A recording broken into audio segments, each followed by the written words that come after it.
बिस्मिल्लाहिर्रहमानिर्रहीम। अस्सलाम वालेकुम ख़वातीन व हज़रात, मैं मोहम्मद शहजाद अब्बास हूँ और आप देख रहे हैं मेरा फेसबुक और यूट्यूब ऑफिशियल चैनल उसूली और 360 ज़ाविये पर ख़बरों की तफसील और तज्ज़िया जानने के लिए खुश आमदीद। अभी आपके सामने मैंने कुछ जियोपॉलिटिक्स के हवाले से ख़बरें रखनी हैं जो इस वक्त ख़ित्ते की सबसे बड़ी जंग की वजह बनने जा रही हैं। और ख़बर जो है वो रशिया और यूक्रेन के कॉन्फ्लिक्ट्स के हवाले से है, जहाँ पर रशियन हमायत याफ्ता जो मलेशिया आर्मी है जो जिसने यूक्रेन के अंदर जो है अपनी एक तहरीक चला रखी है अलहदगी की, उस जो आर्मी है वो लिबरेशन, उसने यूक्रेन की आर्मी के ऊपर हमला कर दिया है। और उस हमले के नतीजे में क्या कुछ वहाँ पर नुकसानात हुए हैं और इस हमले की वजूहात क्या है, और अब चूँकि ये हमला हुआ है तो इसके नुकसानात के ऊपर, इसकी वजूहात के ऊपर किस तरीके से नेटो, यूरोप और अमेरिका इस वक्त रशिया के ऊपर हमला करने का प्लान कर रहे हैं और क्या उनके जवाबात आ रहे हैं और ये किस कदर इस वक्त बड़ा तसादुम बनने जा रहा है, ये तफसीली तौर पर आपके सामने इस वक्त रखना है। तफसील में बात करने से पहले आपसे गुजारिश है कि आपने अभी तक अगर हमारे चैनल को सब्सक्राइब नहीं किया तो उसको प्लीज़ सब्सक्राइब कर लें, बेल आइकन को प्रेस कर लें, क्योंकि यही एक वाहिद और आसान तरीका है मेरे और आपके यूँ बने रहने का। और इस चैनल के थ्रू ही हम आप तक मुस्तनद तरीन ख़बरें बर वक्त पहुँचाते हैं, दिन हो या रात आपको आगाह रखते हैं। अभी जो है वो सूरत हाल ये है कि अमेरिका की और रशिया की आपस में बात हुई और बात जो थी वो यूक्रेन के इशू के ऊपर थी, और दोनों ने आपस में एक दूसरे को लफाजी तौर पे धमकियां भी दी और ये भी कहा कि एक दूसरे के मुतालबात और दोनों के मामलात से दूर रहा जाए। अब थोड़ा सा जो है वो सिनेरियो ये है कि रशिया ने अपनी फोर्सेस तो थोड़ा पीछे कर ली, लेकिन किसी ना किसी तरीके से वो यूक्रेन के ऊपर और नेटो फोर्सेस के ऊपर, यूरोप के ऊपर, अमेरिका के ऊपर अपना दबाव रखना चाहता है। वो दबाव क्यों रखना चाहता है, पहले इसके ऊपर आपको मैं थोड़ा सा बता दूं, ब्रीफ कर दूं, ताकि आपको ग्राउंड रियलिटीज़ और थोड़ा सा समझ आए कि ये इस वक्त यूक्रेन के साथ इनका इशू क्या है, क्यों रशिया यूक्रेन के ऊपर हमला करना चाहता है। फिर आपको बताता हूँ कि वहाँ पे जो रूसी हमायत याफ्ता है उन्होंने यूक्रेन आर्मी के ऊपर हमला क्यों किया। सोवियत यूनियन के अंदर यूक्रेन जो था वो रशिया का हिस्सा था। जब ये यूनियन टूटी तो उसके ऊपर उसके कुछ इलाके के ऊपर रशिया ने अपना इलाका होने का दावा किया और कब्जा भी कर लिया। कुछ झड़पें हुई और उस झड़पों के बाद उसने बहुत सारा हिस्सा जो है वो अपने एरिया में ले लिया। बाकी जो यूक्रेन था वो आज़ाद हो गया। अब बाकी का जो यूक्रेन है उसके ऊपर भी रशिया अपना ही होने का दावा करता है और वो ये समझता है कि ये मेरा ही हिस्सा है और मैं इसको जो है वो हमेशा हासिल करके रहूँगा। अब एक सूरत हाल तो ये है। अब इस सूरत हाल के ऊपर यूक्रेन के जो गवर्नमेंट ऑफिशियल्स थे उनको सपोर्ट करना यूएसए ने अपना मकसद बना लिया, क्योंकि यूएसए का जो प्राइमरी दुश्मन था वो रूस था। तो यूएसए ने कहा कि हम जो है वो इस बहाने से यूक्रेन के साथ मिलके यूक्रेन से रशिया के ऊपर अटैक कर सकते हैं और हमें वहाँ पर जो है वो स्पेस मिल जाएगी। चूँकि उन्होंने भी अपने एक पॉलिटिकली और मिलिट्री सारे एक्शंस को स्ट्रॉन्ग करना था, तो ये यूक्रेन का एक कॉन्फ्लिक्ट जनरेट हो गया रशिया और यूएसए की वजह से।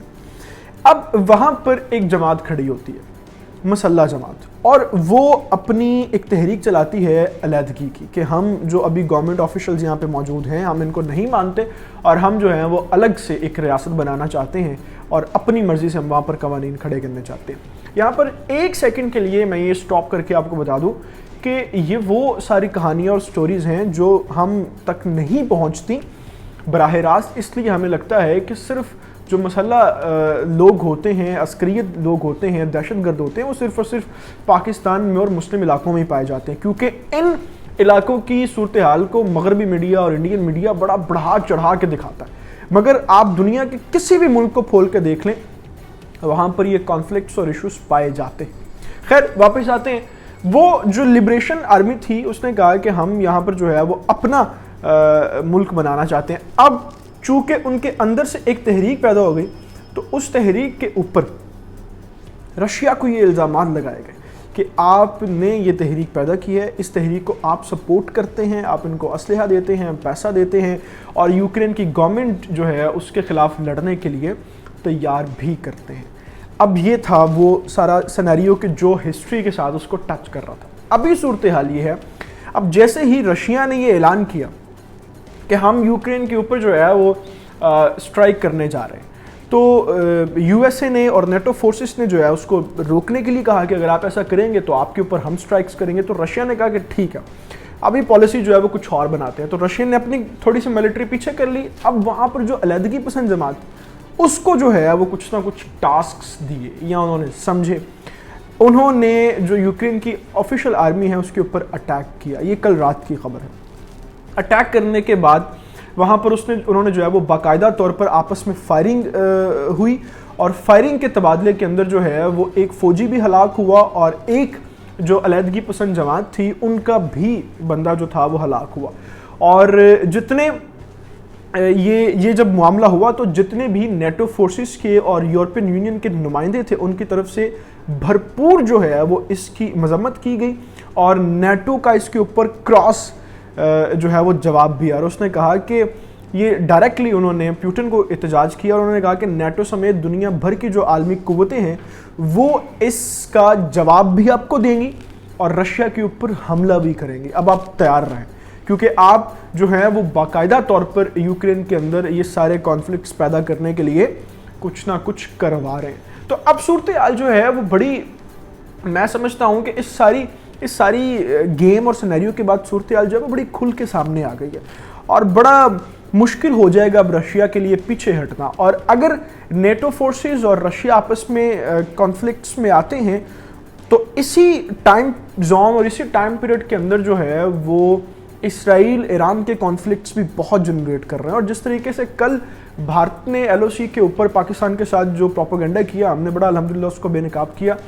تو یہ سارے جو جیو پالیٹکس ایشوز اس وقت چل رہے ہیں، یہ سینیریو یہ جنریٹ ہونا چاہ رہا ہے کہ 2022 جو ہے وہ پھر کسی ایک خطے کی جنگ نہیں ہوگی، شاید یہ دنیا کی تیسری بڑی عالمی جنگ ہو اور اس جنگ کے اندر پھر وہی بچے گا جو بلاکس کی صورت میں ایک دوسرے کو سپورٹ کرے گا. اور اگر کوئی ملک اس میں انفرادی طور پہ رہ جاتا ہے تو وہ پھر ایسے تباہ ہوگا کہ اس کو چاروں طرف سے دشمن گھیر لیں گے اور اس کو سمجھ نہیں آئے گی کہ اب کرنا کیا. ان تفصیلات کے ساتھ ابھی میں آپ سے اجازت چاہوں گا. جانے سے پہلے آپ سے گزارش ہے کہ آپ نے ابھی تک اگر ہمارے چینل کو سبسکرائب نہیں کیا تو اس کو پلیز سبسکرائب کر لیں، بیل آئیکن کو پریس کر لیں، کیونکہ یہی ایک واحد اور آسان طریقہ ہے میرے اور آپ کے یوں ساتھ کے بنے رہنے کا. اور اسی چینل کے تھرو ہم آپ تک مستند ترین خبریں بر وقت پہنچاتے ہیں اور جانتے ہیں کہ کس وقت آپ کو کس طرح کی صورتحال کے ساتھ آگاہ رکھنا ہے اور بہترین تجزیہ جو ہے وہ آپ تک کیسے پہنچانا ہے. تو اس لیے ہمارے اس چینل کے ساتھ جڑے رہیے اور ویڈیو کو لائک اور شیئر ضرور کیجیے گا. کمنٹ سیکشن میں اپنی رائے بھی دیجیے گا کیونکہ میں آپ کی رائے بڑی اہم سمجھتا ہوں اور آپ کے سارے کمنٹس جو ہیں ان کو پڑھتا بھی ہوں. اللہ تعالیٰ سے دعا ہے اللہ تعالیٰ پاکستان کا اور پاکستان کے نوجوانوں کا حامی ناصر ہو. اپنا بہت سارا خیال رکھیے گا. اللہ حافظ.